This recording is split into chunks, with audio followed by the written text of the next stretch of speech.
Yes, ladies and gentlemen, welcome back to the YouTube channel. We are doing a rating of all the Ashes players throughout the Ashes series. As we all know, the Aussies have wrapped up the series 4-1 in Sydney. So well done, the Aussies. But we're going to be rating each player on a scale of 1 to 10. Now, there are some harsh ratings. There are some ratings that people might not be very fond of, but it's all opinion based on my opinion and how I thought it transpired throughout the series for each player. So we're going to start with the English team. Now, obviously, England came over, brought a pretty... statistically, it's their best team since 2010 because they won a test, but it was just a little bit embarrassing the way they came out and compose themselves, I'd say. So we'll start with Ben Stokes, the captain of England, and I gave him a 6.5. As a bowler, he bowled so many overs for not much reward. He bowled 100 and something overs for 15 wickets. He held up an end with the bat. He looked like he was the only one that was sort of trying to knuckle down in the middle order and really try and win the first couple of tests, but yeah, his resistance just wasn't enough. I think there was some lapses in his captaincy, so a solid 6.5 for him. Next up, Harry Brook, I gave him a 7.5. Was up there in the runs, really good in the field, in the slips. He was awesome, took his catches when they came. There were a few chances that he did miss, but I mean, that's going to happen in cricket, so I gave him a 7.5. Jacob Bethel, now I know he only came in for 2 tests, but I've given him a 7.5. He batted beautifully, he bowled well, he was the left arm spinner that England did need. They did need a spinner for that whole series, and so did the Aussies, and we'll get to the Aussies later on, but Jacob Bethel obviously scoring his maiden ton in the Sydney Test, and he held up an end in the MCG game, which England ended up winning, so good on Jacob Bethel. I gave him a 7.5 there. Now, Brighton Cass, I gave him a 6.5. Lots of overs, quite a bit of reward, but he got spanked around quite a lot, and it was pretty embarrassing to see. So, yeah, 6.5 for Brighton Cass. I mean, had a bit of biff. He brought a little bit of spice to Ashes cricket, which is what we love to see. And that's why we flick on our TVs these days. But unfortunately, it's just a 6.5 for him. Zach Crawley, I also gave a 6.5 to him. He had glimmers of really good batting. There were a lot of shockers by him. Obviously, the Perth Test, he couldn't get past the first over. The last innings at Sydney, he just didn't see it swinging in. But he did field well. There were some great parts of his batting, so I gave him a 6.5. Ben Duckett, I've given him a 6. It wasn't the best display of opening batting from him, and it's just in Test cricket, I feel like you need to be able to leave the ball, and obviously he's created a career where he doesn't leave the ball as much as other players do, which fair enough, and England keep picking him, so that's good for him, but yeah, just not as many runs. He did save himself in Sydney a little bit, so he's got himself a 6 there. Will Jacks, I've given him a 5.5. It was a tough series for him. Threw his wicket away a few times with the bat. Wasn't really impressed with that. Took some wickets spinning the ball.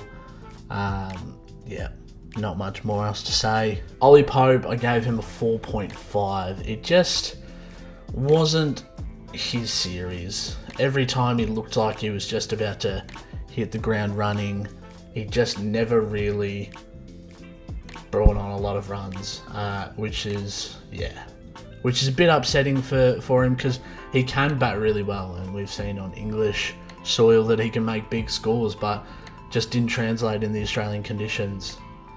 Now, the highest rated English player is Joe Root, and I've got him at an 8. Joe Root obviously getting the monkey off the back with his first ton in Brisbane. and then obviously scoring a ton at the SCG as well. He really looked like he wanted to be there to win, and I'm glad for him that he got his win at the MCG, because he's been through a lot of pain coming over the last few tours. But Joe Root did really well. I feel like he fielded well. Even though he wasn't the captain, I feel like he still led by example. Jamie Smith, 5.5. His batting was alright. He didn't muck up much while he kept, except for the Gabba test where he dropped a few chances there. But yeah, it was a little bit shambolic. When you compare the two wicket keepers, Jamie Smith and Alex Carey, Jamie Smith's talent and skills this series were just not up to standard. Moving along, we've got Josh Tongue. Now, he's probably the pick of the bowlers for England for me, and I've given him a 7. Josh Tongue definitely looked like he was the most dangerous bowler. He was nipping it away, swinging it heaps. Unfortunately, he didn't get as much opportunity with the ball as he wanted, but yeah, we've given Josh Tongue a 7. Now getting into a few of the other bowlers, Matthew Potts. Jeez, it was a Sydney test to forget for Matthew Potts.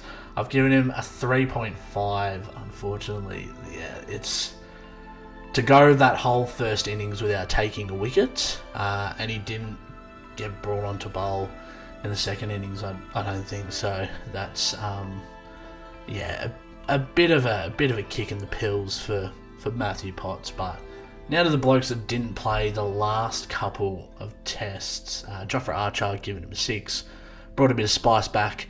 Was really intimidating with his bowling. It was good to see for the first couple of tests that he was really having a crack. Obviously had that spout with Steve Smith. And it was really good to see him in full action, but such a shame that he couldn't play the rest of the series. Gus Atkinson, I had him at a 5. I just think he probably shouldn't have been opening. They should have had Josh Tongue in over Atkinson. Atkinson was still alright with the bat, chipped in with a few runs, but at the end of the day, I think Josh Tongue takes the cake as the better bowler for me. Now, obviously, the English player I did miss in the ratings was Mark Wood. I was going to give him a 0.5 because he bowled 8 overs and made 1 or 2 runs. We'll leave him out. Moving on to the Aussies. We'll start off with the skipper for most of the series, Steve Smith. I gave him an 8. Smudge obviously took some crucial catches, was really good with his captaincy, made quite a few runs, made about 300 runs for the series, which was good to see. And it's good to have Spectrum Steve back in to the test side, because when he's doing all his touchy stuff and all these little niggles and everything, he's at his best. Next up, Scott Boland, and I've got Scott at a 7.5. Scotty B bowled 25 maiden overs for the whole series, which I believe was the most by any bowler. Played a beautiful second fiddle to Mitchell Starc, which was always going to be the big question with obviously Cummins and Josh Hazlewood out. Who was going to stand up out of the bowlers who hadn't really had much time in the test side? And Scotty B put his hand up and said, bloody oath, I'll take that spot. And he took 20 wickets. Just was awesome. Really good. Alex Carey, I've got Alex Carey at an 8. That's one of the best keeping performances I've seen from Carey in a test series. Obviously was up there, 4th most runs for the series. Was really good to see him stick around, hit the winning runs for Australia as well. He was awesome, and he's keeping up to the stumps. Really, really good. Exceptional work from him. Hats off to Kez. Moving on, Brendan Doggett. He did a job with the ball. I gave him a 5.5. He was alright. Took 7 wickets for the time he was playing. He just was a little bit predictable. It was very up and down. I feel like the English batters got onto him very easily. So I think, the 5.5 is fair and reasonable, could you say? Next up is another 5.5 rating, and that's for Cam Green. Cam Green, a 5.5, 149 runs, 4 wickets. It wasn't his greatest series, but he sort of stood up in some periods and got the ship back on the right trajectory. It just wasn't the Cam Green that we'd been used to seeing out on the park, and I feel like there was a lot of noise about bringing in Bo Webster earlier on in the series, and I was fully for that. Next up is the boy Travis Head, and I've got Travis Head at a 9.5. He was unreal. 600 plus runs, most runs for the series. Took the game away from England multiple times, took the piss while he did it. Just an Aussie cultural icon. I gave him the 9.5 only because if he had have taken a wicket while he was bowling his offies this series, I would have given him the full 10 because he was the full package, doing it all. But he still did the job with the bat. Would have been awesome to see him in Sydney reach the 200. Unfortunately, wasn't a B. I mean, Travis Head putting another stamp on an Ashes series. Josh Inglis, I gave him a 5.5. Hit 65 runs in his time in the Ashes. Fielded alright. Did okay with the bat. Hung around, created some partnerships with the middle order and the tail, which was good to see. Usman Khawaja, before we get into Uzi's rating, just a round of applause for an unreal career for Usman Khawaja. He was awesome. Nearly at 200 runs for the series. And he found his groove when he came in at 4 for the rest of the Ashes. I feel like he was able to get into his work a lot easier. Obviously made that 82, made the 40 odd as well. So it was good to see him come out and make a few runs at a different position. Moving on, we've got Marnus Labuschagne. I've got him at a 6.5 for this series. Around about 200-ish runs. I was disappointed with how in form he was coming in to this series and what the output was in the Ashes. And obviously, it is a big jump from state cricket to international cricket, but I just wish we had a bit more from Marnus. A little bit more of Spectrum Marnus. When Steve and Marnus are both on that Spectrum level, I feel like it's good cricket, really good cricket. Moving on, Michael Neser, and this is probably my rising star of the series, the Smoky for who was the most improved. And Michael Neser, I got him at a 7 rating, 15 wickets, 75 runs, toiled away tirelessly, and got rewarded finally just for being a part of the test squad for so long, which was good to see. So Michael Neser definitely deserves a big pat on the back for that one. Moving on, Jai Richardson obviously came in for 1 test. Took 2 wickets in a total of 9 overs that he bowled. So you can't be too upset with how he performed. I've given him a 4, obviously, and it's a 4 for the whole test series. So, I mean, he did only play the 1 test, which was great to see him come in. He was part of a winning test. It would have been good to see him a little bit more, but 2 wickets in 9 overs is applaudable. I will applaud it. Now, the man of the series, Mitchell Starc. You could just tell from day 1 of the Perth test when he took the wicket in the first over that he was just going to have one of those series where he puts the country on his back.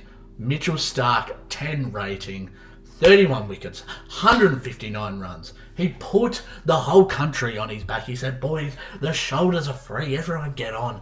He made 50s. He took fifers. He did everything. He was taking catches in the outfield. He was just leading from the front. And he was bowling quicker than ever. I feel like every time the Ashes comes around, he finds an extra 5 or 6 kilometres.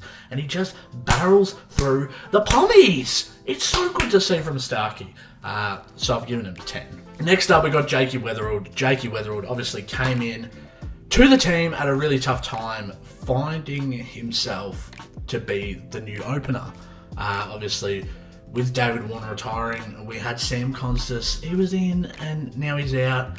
But Jake Weatherald earned his spot. I've got him at a 6. He did nearly score around 200 runs for the series. It was good to see him get stuck in and take the shine off the new ball for a few of the other Aussie batters. It'll be interesting to see if he keeps his spot for coming tests, but we'll find that out soon. So well done, Jakey. Next up, we've got Beau Webster. Now, I really wish Beau had have been in this side earlier. We could have been good to have Cam Green and Beau Webster both playing at the same time. I've given Beau a 6.5 for the one test that he's played, and only because the 71 not out was awesome. He took 3 wickets at a tough stage, and he just came in. He bowled a little bit of pace, he bowled a little bit of spin, and he was clutching up everywhere around the field. And it brought home the chockies for the Aussies in the Sydney Test. Last two players, obviously the injured players. We've got Nathan Lyon, a game of 5.5, 5 wickets. He was very underused in the series.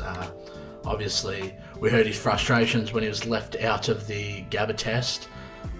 It would have been awesome to see him play in that one, but yeah, unfortunately he did get that injury in Adelaide, so yeah, unlucky for Gaz.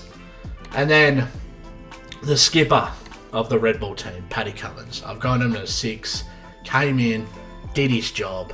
Not much else you can say about him. No nonsense. 6 wickets, so I've given him a 6 out of 10. He came in under an injury cloud and sort of, yeah, moved his way through the test really well, obviously getting the 6 wickets, and you can't really say much else about it, but well done, Paddy. Alright, that is the end of the ratings, but just before we finish up the video, I've got my combined 11 of the Ashes series, and we've got, starting from the top, Travis Head and Jake Weatherald opening the batting. Obviously, they were the better partnership, averaging 44 in the opening partnership with both of them, so it's good to see. Jacob Bethel at 3, came in, did a great job for England, took wickets, made runs. Not much else you can say about that. Joe Root is going to be batting 4 for the team, which does mean Steve Smith will have to bat at 5. Smudger is going to be the captain of the side as well. Harry Brook will be batting at 6, just above Alex Carey. And then our bowling attack will be Beau Webster, Michael Neser, Mitchell Starc, Scott Boland, and running the drinks will be Cam Green. So that is my combined 11. Please let me know in the comments your combined 11, or some of the ratings you might have thought were a little bit harsh or could have been better. But that is the end of this video. Please like, subscribe, get around the content, because I'm going to be punching out a lot more YouTube content. Obviously the short form stuff's good fun, but when I got a lot of time on my hands, I want to be doing more. I want to be doing more content for people that want to watch it. So thank you guys for watching, and I'll be back.